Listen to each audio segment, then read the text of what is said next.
Hello दोस्तों, मैं Nifty solutions में से बोल रहा हूँ। और आजकल एक कॉमन रिक्वायरमेंट है हर एक ऑर्गेनाइजेशन की, जहाँ पे उनको मास मेलिंग, बल्क मेलिंग करना पड़ता है। जिसमें या तो वो कुछ प्रोडक्ट रिलेटेड एडवर्टाइजमेंट मेल्स उनके एग्जिस्टिंग और प्रोस्पेक्टिव कस्टमर को भेजना चाह रहे हैं, या फिर कोई न्यूज़ लेटर हो जो कंपनी रिलेटेड कुछ न्यूज़ हो जो उनको रेगुलरली अपने क्लाइंट्स को अपडेट करने के लिए भेजने की ज़रूरत रहती है। हम लोग बेसिकली इस रिक्वायरमेंट में दो सॉल्यूशन देते हैं। एक है that is atomic bulk mail sender. Atomic bulk mail sender जो है वो एटॉम पार्क सॉफ्टवेयर इनकॉर्पोरेट करके कंपनी है रशिया में, उसके हम लोग इंडिया में पार्टनर हैं। और एटॉम पार्क काफ़ी तरह के बल्क मेल और बल्क मार्केटिंग रिलेटेड सॉफ्टवेयर्स या सर्विसेज प्रोवाइड करती हैं, जिसमें से एक है atomic bulk mail sender. Atomic bulk mail sender का पर्पज़ ये है कि आप इस सॉफ्टवेयर में कोई भी मैसेज, चाहे वो टेक्स्ट फॉर्मेट में हो, चाहे वो इमेज फॉर्म में हो, चाहे HTML फॉर्म में हो, वो मैसेज आप कंपोज कर सकते हैं। अब आपके पास जो भी डेटाबेस हो, चाहे वो CSV फॉर्म में हो या एक्सेल में हो या कोई डेटाबेस फॉर्म में हो, वो डेटाबेस आप इस एटॉमिक मेल सेंडर में इंपोर्ट कर सकते हैं। और इससे होगा क्या कि जो भी मैसेज आपने कंपोज किया है, जब वो मैसेज आप एटॉमिक मेल सेंडर के थ्रू भेजेंगे तो रिसिपिएंट को सिर्फ उन्हीं का ईमेल एड्रेस दिखेगा, उसके अलावा कोई CC कोई BCC नहीं दिखेगा। दूसरा कि इसमें मास में एट ए टाइम बहुत सारे मेल नहीं जाएंगे, 1 बाय 1 मेल जाएंगे, तो आपका जो इंटरनेट आउटगोइंग स्पीड है वो भी इतना ज़्यादा डिस्टर्ब नहीं होगा। उसके अलावा जो भी रिसिपिएंट को मेल मिलता है उनको पर्सनलाइज मेल मिलेगा, तो उनको ये लगता है कि भेजने वाले ने या सेंडर ने मुझे बैठ के इत्मीनान से पर्सनल मेल भेजा है, तो शांति से उसको इंटरेस्ट लेके मेल पढ़ेंगे भी सही। सो ये हम लोग जो समझ रहे थे ये एटॉमिक मेल सेंडर का है। इसके अलावा आप इसमें शेड्यूल भी कर सकते हैं, मतलब आप ये चाह रहे हैं कि आपको दिन में वो बल्क मेल नहीं भेजने हैं, तो आप एटॉमिक मेल सेंटर में रात का या किसी भी जो भी आपको कन्वीनियंट टाइम हो वो टाइम के हिसाब से शेड्यूल सेट कर दीजिए, और आपका सॉफ्टवेयर मतलब एटॉमिक मेल सेंडर और इंटरनेट उस कंप्यूटर में चालू होना चाहिए, तो ऑटोमेटिकली उस टाइम पे वो ट्रिगर हो जाएगा और 1 बाय 1 मेल आपके एटॉमिक मेल सेंटर से मेल जाना शुरू हो जाएंगे। और एक रिक्वायरमेंट बल्क मेल सेंडर के लिए रहती है, that is SMTP services. SMTP services मतलब एक ऐसा सर्वर जो आपके हज़ारों लाखों बल्क मेल को उस सर्वर के थ्रू आप इंटरनेट पर रिले कर पाएँ। या तो ये आपके एग्जिस्टिंग होस्टिंग सर्विस प्रोवाइडर अगर अलाउ करते हैं तो आप उनका SMTP यूज़ कर सकते हैं, या अगर वो अलाउ नहीं करते हैं तो उस केस में आपको ऐसे SMTP सर्वर्स जो प्रोफेशनली बल्क मेल सेंड करने के लिए ही डिज़ाइन हुए हों, ऐसे सर्वर्स आपको हायर करने पड़ते हैं, जो आप अपनी रिक्वायरमेंट के हिसाब से पर मंथ, पर क्वार्टर या पर ईयर के बेसिस पे आप अपनी क्वांटिटी, जितने क्वांटिटी में आपको बल्क मेल भेजने हैं उस क्वांटिटी के हिसाब से आप उसको ले सकते हैं। अब यहाँ पे ये हमने अभी हम लोग ये जो समझ रहे हैं वो एटॉमिक मेल सेंडर क्या है, उसके फीचर्स अब हम लोग समझ रहे हैं। अब ये प्रैक्टिकली कैसे काम करता है वो अब हम लोग देख लेते हैं। ये मैं एटॉमिक मेल सेंडर जब हम लोग शुरू करेंगे तो आपके सामने इस तरह का एक स्क्रीन ओपन होगा। स्क्रीन में पहला तो आप यहाँ पे जो भी मेल आप भेजना चाह रहे हैं उसका सब्जेक्ट वगैरह आप लिख सकते हैं। दूसरा, यहाँ पे कुछ मेनूज हैं, आप इसको सेव करना चाहें या सेम मैसेज को किसी और नाम से सेव एज करना चाहें कर सकते हैं। इंसर्ट में आपको मतलब मान लीजिए कोई अटैचमेंट भेजना है तो आप यहाँ से अपने मेल के साथ अटैच करके भी भेज सकते हैं। मान लीजिए आप जो मेल भेज रहे हैं उसमें कोई पर्टिकुलर लिंक पे आपको हाइपर लिंक रखना है तो भी आप रख सकते हैं। आपको पिक्चर इंसर्ट करना है मैसेज में तो भी कर सकते हैं। आप टेबल अगर रखना चाहें, जैसे हम लोग वर्ड में रखते हैं वर्ड एडिटर यूज़ करके, तो आप टेबल वगैरह भी रख सकते हैं। आपको कोई HTML कोड इंसर्ट करना है तो आप HTML कोड भी इंसर्ट कर सकते हैं। उसके अलावा फेसबुक, गूगल, ट्विटर, उन सब की लिंक्स वगैरह भी आप इसमें दे सकते हैं। उसके अलावा आप यहाँ पे देखेंगे तो यहाँ पे आपका जो भी मैसेज है वो आपको कौन से फील्ड आपको डेटाबेस में से चूज करने हैं वो भी आप कर सकते हैं। उसके अलावा आपको सेटिंग में अगर आप जब जाएंगे तो यहाँ पे कॉमन सेटिंग है। कॉमन सेटिंग का मतलब ये होता है कि आप यहाँ पे SMTP में आ जाइए और यहाँ से आपका जो भी SMTP डिटेल है, अब उसमें आप या तो थर्ड पार्टी यूज़ कर सकते हैं या प्री डिफाइंड कोई SMTP यूज़ कर सकते हैं। तो जैसे आपको चाहे उस तरह से आप SMTP इसमें ऐड कर सकते हैं। अब एक ऑप्शन है use pre defined SMTP server setting, enter SMTP configuration manually and try SMTP auto configuration. मान लीजिए हम लोग ये ऑप्शन चूज़ करते हैं तो हमारे सामने एक स्क्रीन आ जाएगा। ये स्क्रीन में आपका जो भी SMTP सर्वर है जिसके थ्रू आप बल्क मेल भेजना चाह रहे हैं उसके क्रेडेंशियल्स आप यहाँ पे डाल सकते हैं। ये मैंने ऑलरेडी डाला हुआ है तो मैं उसी को एडिट करके आपको दिखा देता हूँ। ये देख रहे हैं आप, सेम स्क्रीन है। यहाँ पे हमने SMTP होस्ट एड्रेस डाला है। ये आपका खुद का भी होस्टिंग सर्वर का हो सकता है, आपने कोई थर्ड पार्टी SMTP सर्विस ले रखी है वो भी हो सकता है। वो SMTP कौन से पोर्ट पे चलती है वो आप यहाँ पे पोर्ट दे दीजिए। आपका यूज़र नेम और पासवर्ड जो आपका SMTP के ऑथेंटिकेशन से मेल जाना है आप यहाँ पे वो डाल दीजिए। आपका सर्वर अगर SSL, TLS या विदाउट एन्क्रिप्शन भी अलाउ करता है तो आप वो भी चूज़ कर सकते हैं। और उसके अलावा यहाँ पे वो एड्रेस आपको लिखना है जो एज अ सेंडर एड्रेस सामने वाले को, मतलब रिसिपिएंट को एज अ फ्रॉम दिखे, वो आपको यहाँ पे लिखना है। और यहाँ पे SMTP कनेक्शन थ्रेड डिफाइन कर सकते हैं, मतलब एट ए टाइम मान लीजिए आप 5000 लोगों को एक साथ बल्क मेल भेज रहे हैं तो एट ए टाइम वो कितनी मेल्स एक साथ इनिशिएट होगी सेंड होने के लिए उतना काउंट यहाँ पे आप रख सकते हैं। ये काउंट डिपेंड करता है कि आपका SMTP server at a time कितने कनेक्शंस को अलाउ करता है, बट मोटा मोटा आप 10 तक यहाँ पे रख सकते हैं, उसमें कोई इश्यू नहीं है। यहाँ पे आप देख सकते हैं कि मान लीजिए आप दो मेल के बीच में कुछ पॉज देना चाह रहे हो तो आप पॉज भी दे सकते हैं। आप यहाँ पे ये भी चाह रहे हैं कि पर आवर मेरे इतने मैसेज जाने चाहिए तो आप ये भी सेटिंग्स यहाँ पे कर सकते हैं।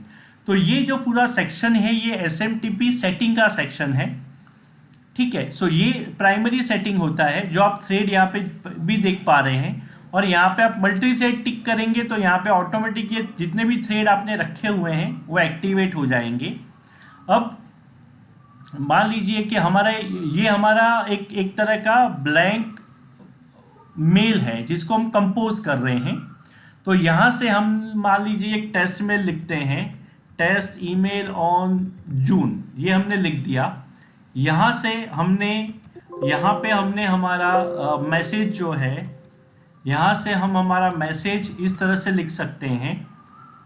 मैं इसको थोड़ा छोटा कर देता हूँ जिससे, ठीक है, ये हमने मतलब आपको यहाँ पे जो भी टेक्स्ट लिखना हो, मतलब जो भी आप मेल भेज रहे हैं उसके रिलेटेड आप कुछ भी मैसेज लिखना चाह रहे हैं, टेक्स्ट मैसेज, वो आप लिख सकते हैं।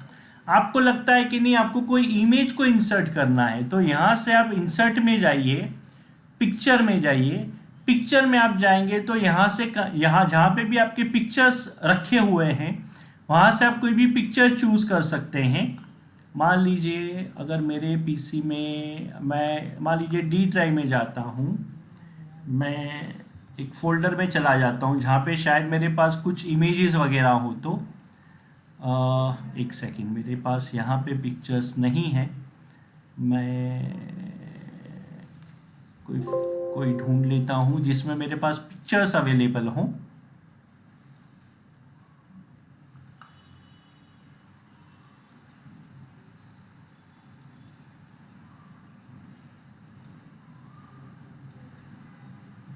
एक सेकंड, मैं एक डेस्कटॉप पे ट्राई कर लेता हूँ, शायद वहाँ पे कोई पिक्चर हो। तो मैं यहाँ से ये एक व्हाट्सएप का कोई इमेज है मेरे पास पुराना सा, वो मैं सेलेक्ट कर लेता हूँ।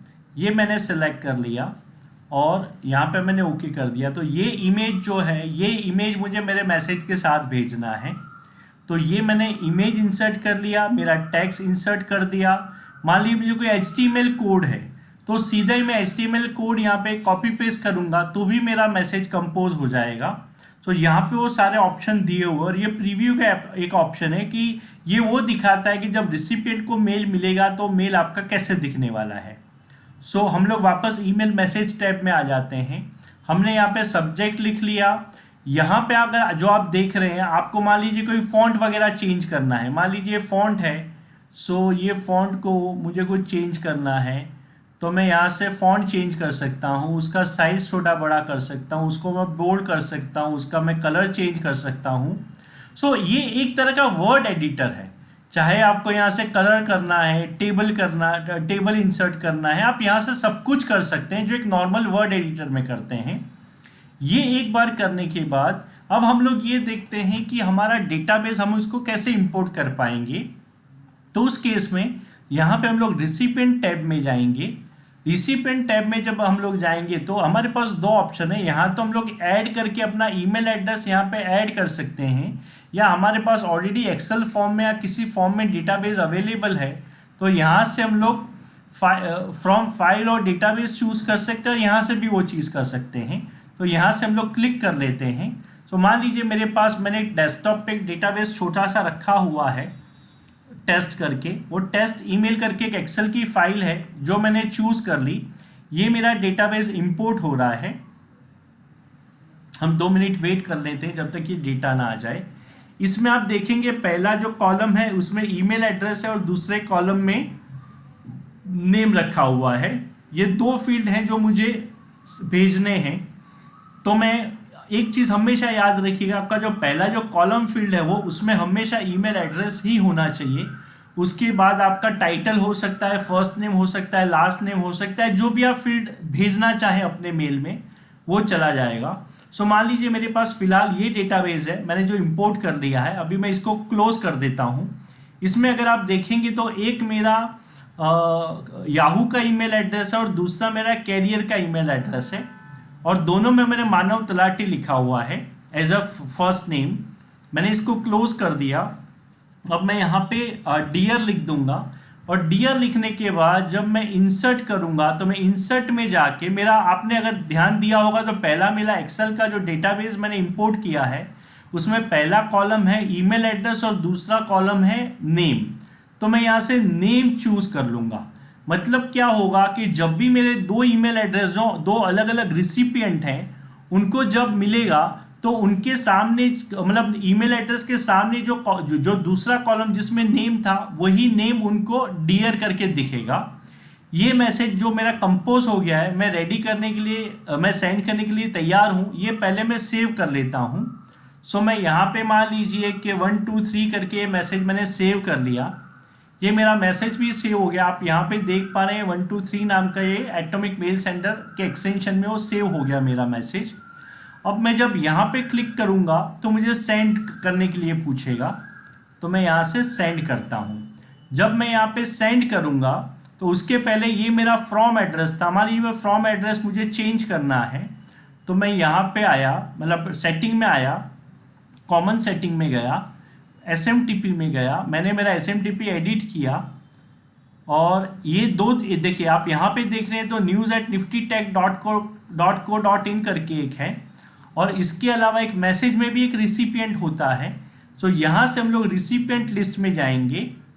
एक सेकेंड, यहाँ से हम लोग मैसेज प्रॉपर्टी में जाएंगे, और यहाँ से हम जो भी ईमेल एड्रेस, मतलब मान लीजिए यहाँ पे मैं मेल भेज रहा हूँ तो मैं फर्स्ट नेम मान लीजिए निफ्टी लिख दिया, ईमेल एड्रेस मैंने लिख दिया news@niftytech.co.in। ये वो एड्रेस है जो सामने रिसिपिएंट को दिखने वाला है, और यहाँ पे मैंने मेरी कंपनी का नाम लिख दिया, दैट इज़ निफ्टी सॉल्यूशंस, और इसको मैंने सेव कर दिया।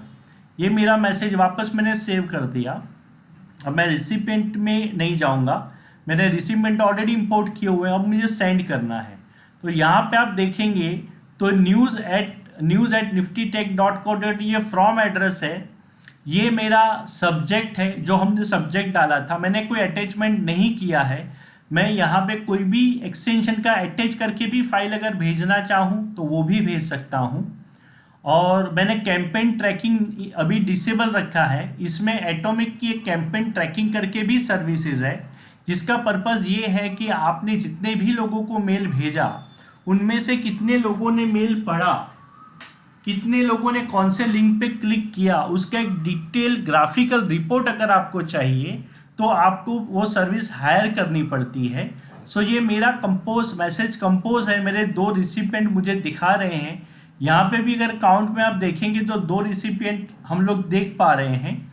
और यहाँ से मुझे सिर्फ स्टार्ट बटन पे क्लिक करना है। मैं जैसे ही स्टार्ट करता हूँ तो ये SMTP सर्वर को मेरा कनेक्ट होना शुरू हो गया, ये प्रोसेस डिलीवरी की शुरू हो रही है। ये 2 मेरे मेल्स थे, दोनों मेल्स मेरे चले गए हैं। अब एक मेल हमने याहू को भेजा था, तो अभी हम लोग हमारे याहू में लॉगिन करके देख लेते हैं कि वो मेल वहाँ पे पहुँचा कि नहीं पहुँचा। तो यहाँ पे हम लोग mail.yahoo.com कर लेते हैं। यहाँ पे हमारा यूज़र नेम है, एक ईमेल एड्रेस मैंने इस रिसिपिएंट को भेजा था,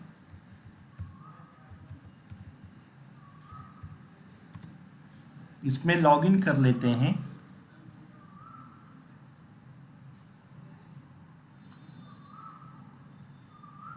देखिए ये मेल यहाँ पे आ गया है। अब आप शायद ये सोचे होंगे स्पैम में आया है। स्पैम में जाना या इनबॉक्स में जाना वो सारे आपके SMTP सर्वर या रिसिपिएंट डेटाबेस पर डिपेंड करता है, उसमें कोई भी सेंडर सर्वर कुछ नहीं कर सकता। इस मेल को मैं ओपन कर रहा हूँ, आप यहाँ पे देखेंगे तो ये मेरा मेल ओपन हो गया। यहाँ पे आपको डियर मानव तलाटी करके दिख रहा है। ठीक है, तो इस तरह से आप अपना मेल भेज सकते हैं। ठीक है, उसी तरह से अब हम लोग मानव को जो हमने मेल भेजा था वो मेरा आउटलुक में ओपन कर लेता हूँ और आउटलुक में एक बार सेंड रिसीव कर लेते हैं। देखिए ये मेल एक मेल हमने कैरियर में भी भेजा था। देखिए ये कैरियर में वो मेल आ गया है। कैरियर में भी हमने डियर करके फर्स्ट नेम मतलब नेम चूज किया था और इस तरह का सामने वाले को पूरा मैसेज जाएगा। और यहाँ पे भी आप देख रहे हैं कि सिर्फ कैरियर एक ही ईमेल एड्रेस अपने को दिख रहा है, उसके अलावा 2 में ना CC में कोई भी ईमेल एड्रेस नहीं दिख रहा है। सो दोनों ईमेल एड्रेस में हमने देखा कि ये सिर्फ, जैसे आप याहू में भी देखेंगे तो याहू में भी सिर्फ आपको मानव तलाटी @yahoo.co.in ही दिखाएगा, जबकि हमारे पास एड्रेस बुक में 2 ईमेल एड्रेस थे, एक carrier@niftysolutions.co.in था और एक मानव तलाटी @yahoo.co.in था सॉरी। सो ये इस तरह से काम करता है। अब यहाँ पे इमेजेस मैं सेलेक्ट कर दूंगा तो ये इमेजेस भी देखिए मेरी लोड हो गई है। सो ये इस तरह से ऑलवेज रिसिपिएंट को मेल पहुँचेगा। सो ओवरऑल अगर आपने देखा होगा तो बहुत सरल है बल्क मेल करना। आपको एक सॉफ्टवेयर है जिसमें आपको अपना मैसेज कंपोज करना है, आपके डेटाबेस जो है उस डेटाबेस को इंपोर्ट करना है और आपको सिर्फ एक बार सेंड बटन पे प्रेस करना है, फिर 1 बाय 1 वो बल्क में मेल होते जाएंगे। आई होप कि ये आपको काफ़ी पसंद आया होगा और आपको सारी क्लैरिटी मिल गई होगी कि ये सॉफ्टवेयर कैसे काम करता है। अगर आपको कुछ भी क्वेरी हो या कुछ भी डाउट हो तो आपको मैं यहाँ पे हमारे कॉन्टैक्ट डिटेल्स में रख देता हूँ वर्ड की फाइल में, तो आप हमको कांटेक्ट कर सकते हैं।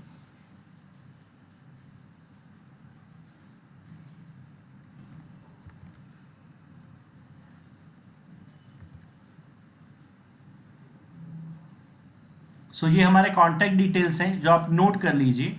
अगर आपको कुछ भी क्वेरी या डाउट है तो इस नंबर पे या इस ईमेल एड्रेस पे आप हमको मेल कर सकते हैं और हम लोग सर आपको सामने से फ़ोन करके आपकी जो भी क्वेरीज डाउट हो उनको क्लियर कर देंगे। Thank you so much.